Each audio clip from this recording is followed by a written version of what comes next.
Sambungan dari pembelajaran kita semalam, hari ini kita belajar mengenai kecacatan dalam penglihatan. Terdapat dua jenis rabun dalam kecacatan penglihatan, iaitu yang biasa kita dengar adalah rabun jauh dan rabun dekat. Kita lihat dulu bagaimana rabun jauh itu boleh berlaku. Ciri-ciri rabun jauh adalah yang pertama, kita tidak dapat melihat objek yang jauh dengan jelas.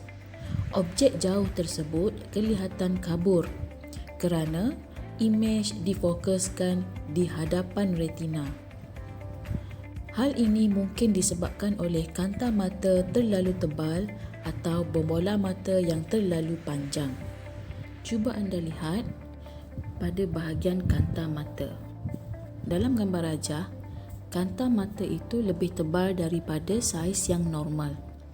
Disebabkan oleh kanta mata terlalu tebal, imej terbentuk di depan retina. Sepatutnya, imej terbentuk di atas retina. Sebab itu, objek yang jauh yang dilihat kelihatan kabur.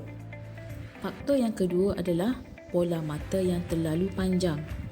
Garis putus-putus dalam gambar rajah di bawah ini merupakan saiz bola mata orang yang normal. Tetapi apabila bola mata menjadi terlalu panjang, imej akan terbentuk di hadapan retina, bukan di atas retina. Rabun jauh boleh dibetulkan dengan pemakaian cermin mata yang menggunakan kanta jenis kanta cekung. Apabila kita menggunakan cermin mata jenis kanta cekung, imej yang terbentuk di hadapan retina tadi akan dibetulkan dan imej tersebut akan terbentuk pada retina.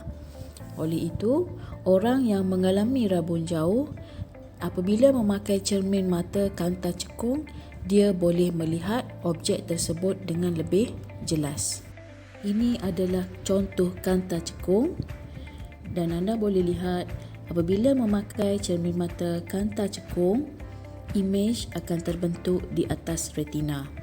Seterusnya ialah rabun dekat. Rabun dekat biasanya dialami oleh orang yang lebih tua usianya. Ciri-ciri rabun dekat adalah tidak dapat melihat objek dekat dengan jelas, tetapi dia boleh melihat objek jauh dengan jelas. Objek dekat kelihatan kabur kerana imej difokuskan di belakang retina. Dua faktor yang menyebabkan rabun dekat berlaku adalah yang pertama, kanta mata terlalu nipis dan yang kedua, berbola mata terlalu pendek. Apabila kanta mata terlalu nipis daripada saiz normal, imej yang sepatutnya terbentuk di atas retina akan terbentuk di belakang retina.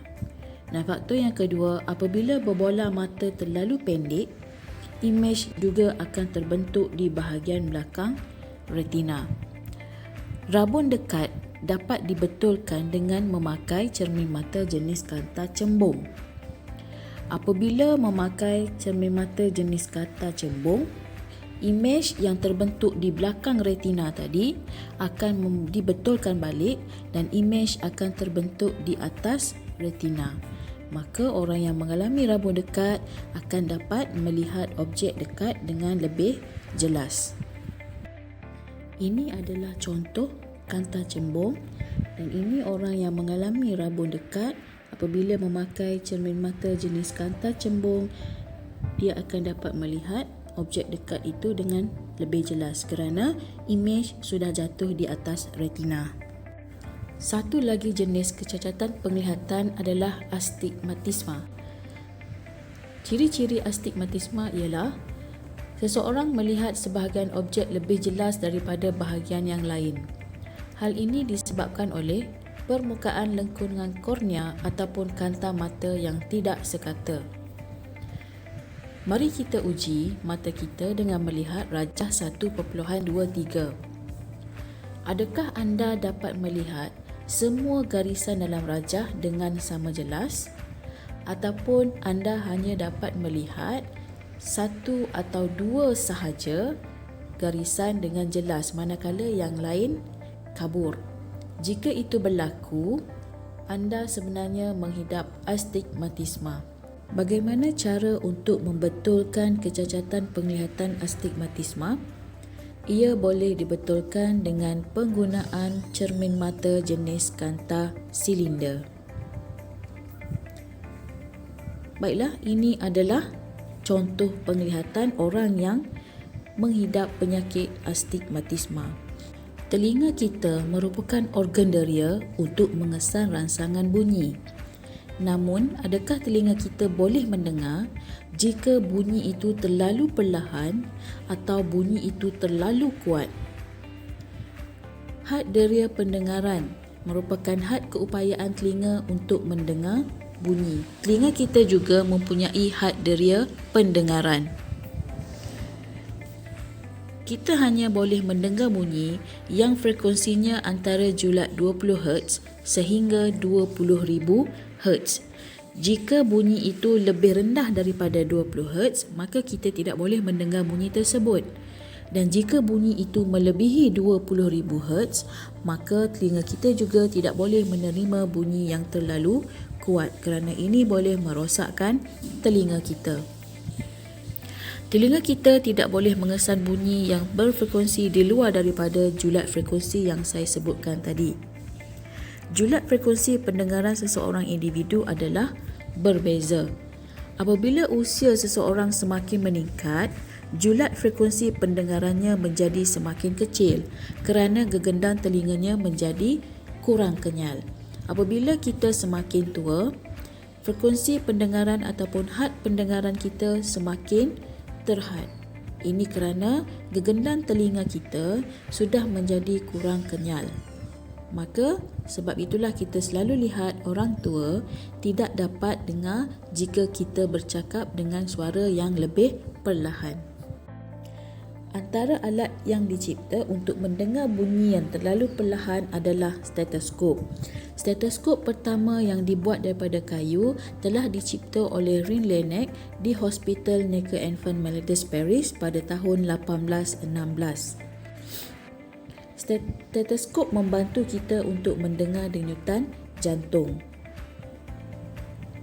Pembesar suara pula digunakan untuk menguatkan bunyi supaya bunyi itu dapat didengar dari jauh. Telinga juga boleh mengalami kecacatan pendengaran. Kecacatan pendengaran berlaku apabila deria pendengaran seseorang tidak dapat berfungsi dengan sempurna.